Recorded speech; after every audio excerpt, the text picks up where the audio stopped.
Welcome to the Old Time Radio Westerns. I'm your host, Andrew Rhines, and before we get into this episode, I wanted to do a little PSA and remind you that I put out multiple shows a week of Old Time Radio Westerns. You can check them out by going to otrwesterns.com or looking up OTR Westerns on your podcast application of choice. We're releasing over 10 episodes a week so far, about 100 a month. So definitely want you to check that out. Again, otrwesterns.com and check it out. I also wanted to invite you to check out my sister podcast site, OT Netcast, and that's Netcast. So OT Netcast, Netcast, otnetcast.com. We're currently releasing mystery genre shows, and this is shows like The Shadow, Escape, Suspense, and The Whistler. And we have plans on bringing other shows to the network for you guys to listen to. So it's my non-Western old-time radio channel that I can kind of do other genres that not only I like, but hopefully you would like too. You can check us out by going to otnetcast.com or searching OTNETCAST on your podcast app of choice. Now let's get into this episode. This episode is going to be The Lone Ranger. Original air date is November 9th, 1945, and the title is Thunder's Mules.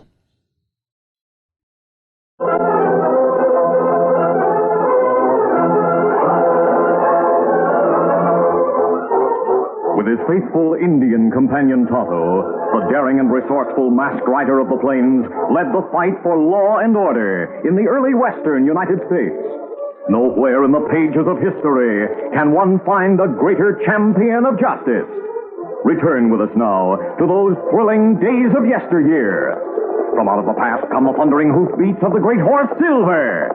The Lone Ranger rides again. Come on, Silver. Let's go, big fellow. Are you Silver? Hooray!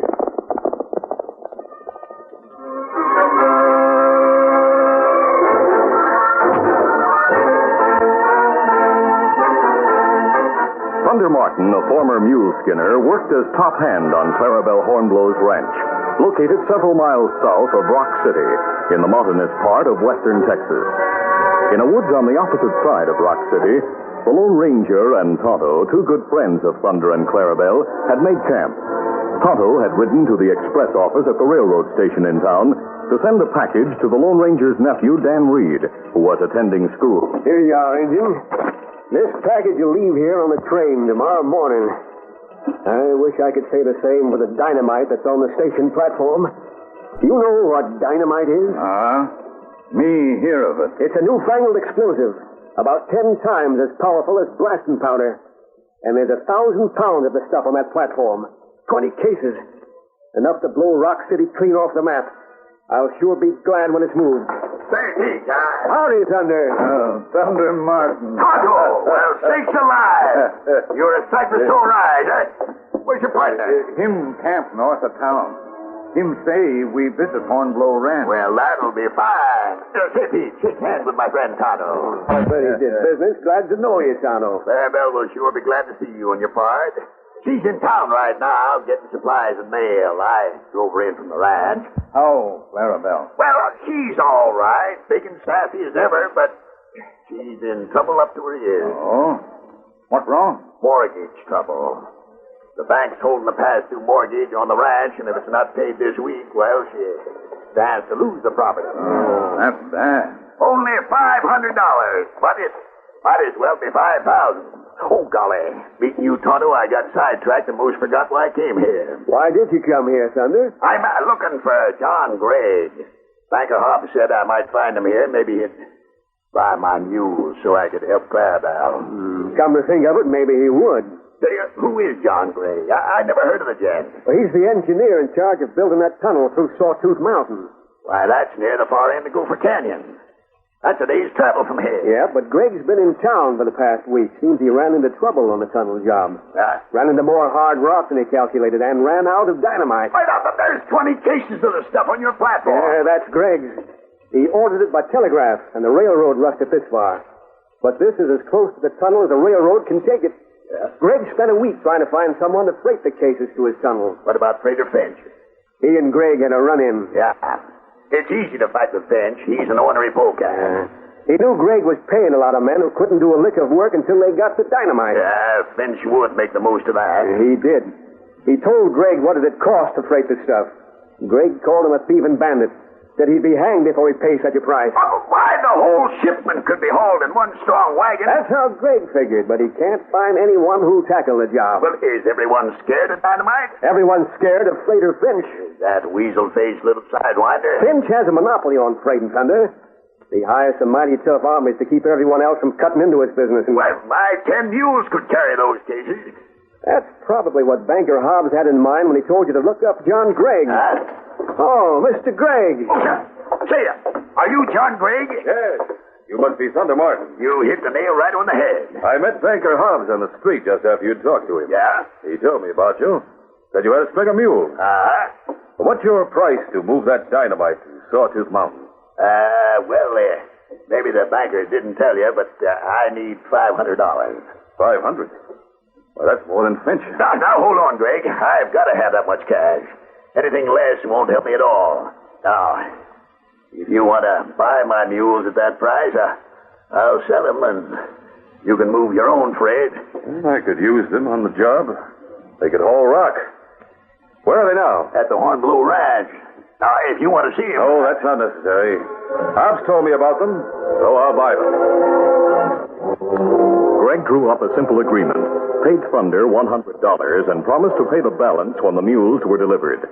As Thunder finished signing the agreement, Clarabelle Hornblow entered the station. Thunder, I've been looking for you. Why, Tonto. Well, I'm glad to see you. You too, Pete. Howdy, man. Hey, Clarabelle, this is Mr. Gray. How do you do, man? Howdy. Say, Tonto, where's your friend? Him in camp. And Clarabelle, he and Tonto are going to stop at the ranch. Well, that's good. That's first rate. Say, I'll dish up a fancy meal to celebrate paying off the mortgage. Did you hear that, Thunder? What? I'm paying off the mortgage. You are? Yep. But we don't... With what? With money, you addle-brain galoot. I wrote to the cattle buyer in Chicago asking for a cash advance on the stock I'll sell this season, and he sent it to me. He did? Yep, here it is. A bank draft. It came by today's mail. Now I'll pay the bank and burn that mortgage. Oh, no. Hey, what's the matter with you? Greg, our deal is off. You accepted my money and signed an agreement. But I'm sorry, but I've got to hold you to it. Hey, what's he talking about? You and your mortgages, right? Why in tarnation didn't you tell me you had written for a cash advance? What's Thunder? I sold my mules to save that stove-in, run-down ranch of yours. You what? Sold the 10 poor critters into a life of misery, toting dynamite and hauling rocks. Say, Greg, listen to me. I'm sorry, Martin, but I have a big payroll. My men are idle until they get the dynamite. But I hate to do it, but I need those mules, so I must hold you to the agreement. But maybe that agreement's not legal. It'll hold up in court. Remember, I have witnesses. But my mules... Martin, I don't care about keeping your mules, but I must have that dynamite. What? What do you mean? If you freight the cases to my office at the tunnel, I'll tear up the agreement. You mean you'll let me keep the long ears? Yes, and also the $100 I've already handed you. That's a deal. I'll handle your freighting. I'm wondering what Freighter Finch will do. If he starts anything, he'll wish he hadn't. Word of Thunder Martin's plan spread quickly throughout the town and soon reached Freighter Finch. The ruthless owner of the Star Freight Company immediately called two hard-faced men into his office. They were gunmen, known as Bull and Rook. Bull said, Well, Thunder Martin's got his nerve. Boys, you know I'll not tolerate competition. We'll take care of Thunder Martin. That's your job. But it may not be as easy as the dry gulch shooting of those two wagon drivers. Martin is tough. A bullet will stop the toughest man alive. John Gray plans to accompany Thunder Martin and the mules through the canyon. You know what that means? We'll have to kill Gregg as well as Martin. Yes.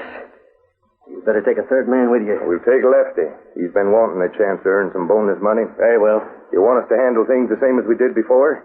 How's that? Leave footprints while we're wearing moccasins and ride unshod horses. So as the killings will look like the work of renegade Indians. Yes. And I want you to start as soon as possible. What's the hurry? Martin isn't going to leave town till midnight. He won't reach the entrance to the canyon before daybreak. I know that. I want you men to ride through the hills on the north side of the canyon as far as Dogleg Bend. I know where that is. Now, at that point, the walls are only about 20 feet high. You'll have no trouble getting into the canyon. Wait in ambush behind some boulders. Yeah, we savvy, boss. We get lefty and be on our way within a half hour. Meanwhile, Tonto rejoined the Lone Ranger in camp and told all that had happened at the railroad station. The Lone Ranger listened attentively to the details of the monopoly of Freighter Finch, the suspicion that the freighter was responsible for the murder of 2 wagon drivers, and the deal that Thunder Martin had made. When Tonto finished his report, the masked man said, I've heard about Finch and his monopoly. Him plenty powerful. Plenty dangerous. Only because he has gunmen working for him. You think him try stop Thunder Martin? Yes, Tonto. Unless he stops Thunder, he'll lose his monopoly. Then Thunder in danger. Both Thunder and John Gregg. That's right. And another thing. If Finch prevents the delivery of the dynamite, he'll hold up work on the tunnel. And that tunnel is necessary to the expansion of the railroad. Then Finch block railroad. Yes. When are Thunder and Gregg leaving Rock City? Tonight. Midnight. Him start then to reach Gopher Canyon by daybreak. Then him have daylight for a trip through canyon. That's a desolate canyon. It's a logical place for an ambush. Now, saddle Silver. What we do? I'm going to ride to the canyon entrance. Steady, Silver. I'll hide near there and watch to see if any men who might be ambushers enter the gap ahead of Thunder. Me go with you? Ride with me as far as Rock City. You go into town and keep your eye on Finch. If you learn that he's planning something, come to the canyon and tell me. Otherwise, join Thunder Martin and travel with him. Me savvy. I'll be at the canyon when you get there. Ready to start? All right, let's go. Easy, steady, big fella. Come on, let's go.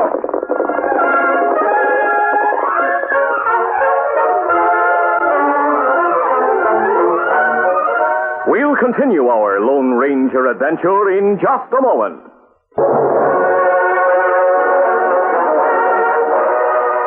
Now to continue. Easy, Silver. Big fella. It was after dark when the Lone Ranger drew rein near the canyon entrance, found dense underbrush to conceal himself and Silver, and began his vigil. At dawn, the mule train arrived. The masked man greeted Thunder Martin and met John Gregg. Then he reported. So far, no one's gone into the canyon. Then we needn't be looking for an ambush. The killers might ride after us. Tonto and I'll stay here to watch. Anyone who starts through the gap will have some explaining to do. The Lone Ranger and Tonto waited for some time. Then the masked man looked at his watch and said, I thought gunmen would be here by this time. Maybe Finch not try stop Thunder. I can't believe he'd let anyone challenge his monopoly. Let's see if anyone's in sight. Much brushwood here. Come this way. The Lone Ranger and Tonto headed north along the base of the steep slope. When they'd walked about 50 yards, the masked man said, When we reach the end of the brushwood, we'll have a clear view of the open plain between here and town. Anyone come? We see him a long way off. Oh, this'll do. I don't see. Tonto, look at these tracks. Them come from direction of town. 3 horses. It was before I started watching. Otherwise, I'd have heard them. Them go up slope. The horses were unshod. That's right. Maybe owned by Indians. Or by white men who wanted Indians to be blamed for murder. Remember the wagon drivers who were shot? You must stop it. Maybe killers right through hills. Reach canyon ahead of mule train, wait in ambush. Back to the horses. We go after Thunder, give him warning. I'll try to overtake him in time. You ride to town for the sheriff. Me do that. Tell him what we found, and tell him there's a chance to catch the men who killed 2 wagon drivers. Me savvy. Easy, Scout, easy, fella. And tell him to hurry. Get him up. Easy, steady, big fella. Come on, Silver!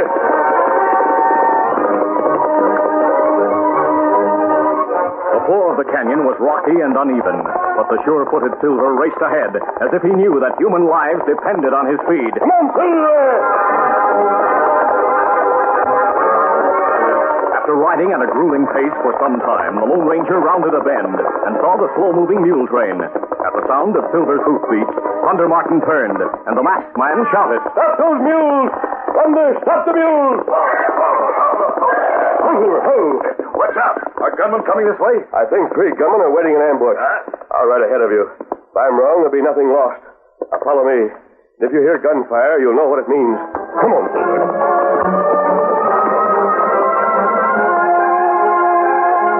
Meanwhile, the three gunmen had left their horses at the top of the canyon and descended by using projecting rocks as steps and handholds.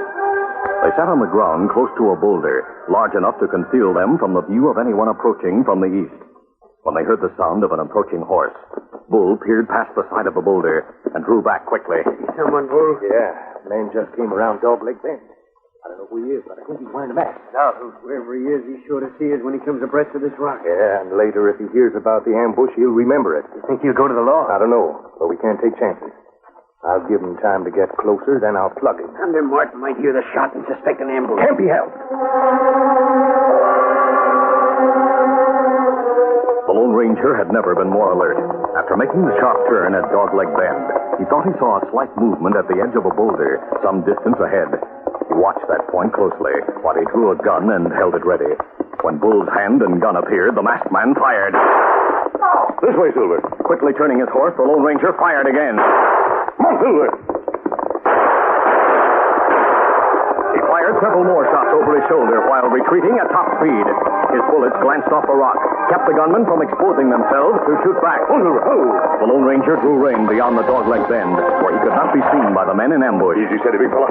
In the distance, he saw Thunder Martin, who had heard the gunfire, halted the mule train, and ridden ahead to investigate. In a moment, the big man brought his horse to a halt at the Lone Ranger's side. I heard shooting. The crooks are in ambush about 100 yards beyond the bend. Let me at the pole cache. Wait, Thunder. You can't hit them. They're behind the boulder. We've got to shoot it out if we expect to reach the tunnel. I know a way to capture those men. But we can't be bothered with prisoners. Now listen to me, Thunder. The canyon wall is only about 20 feet high. I can easily climb to the top. From up there, I'll be able to...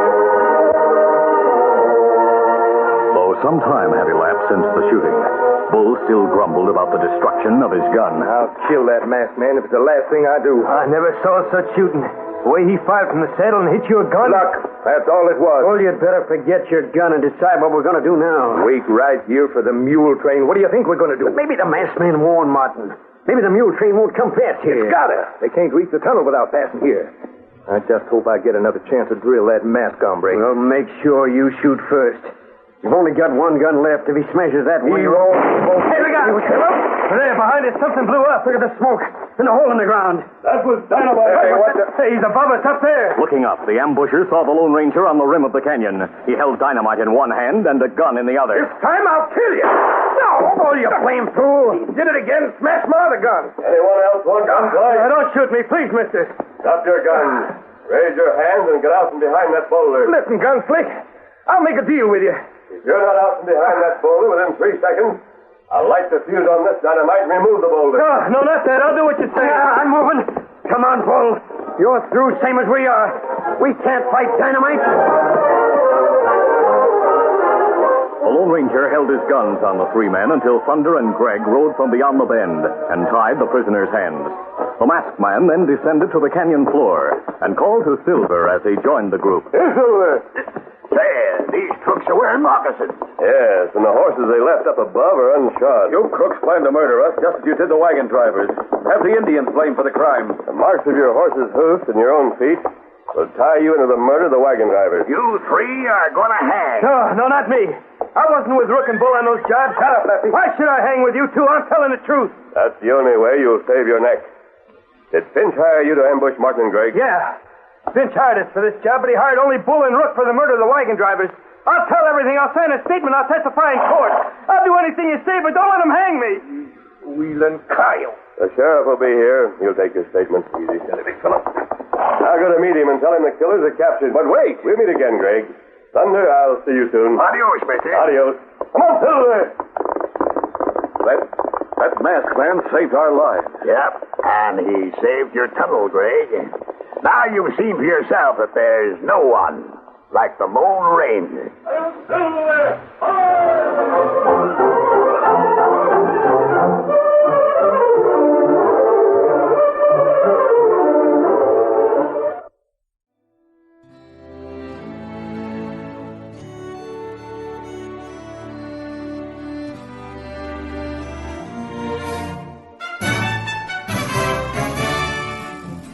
This has been a presentation of OTRWesterns.com. and we hope you enjoyed.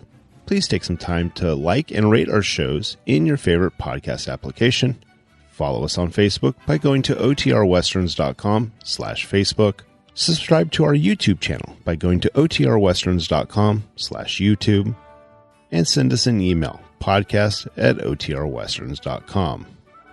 You can call and leave us a voicemail, 707-986-8739. This episode is copyright under the Attribution Non-Commercial Share-alike copyright. For more information, go to otrwesterns.com/copyright. Have a great day, and thanks for listening.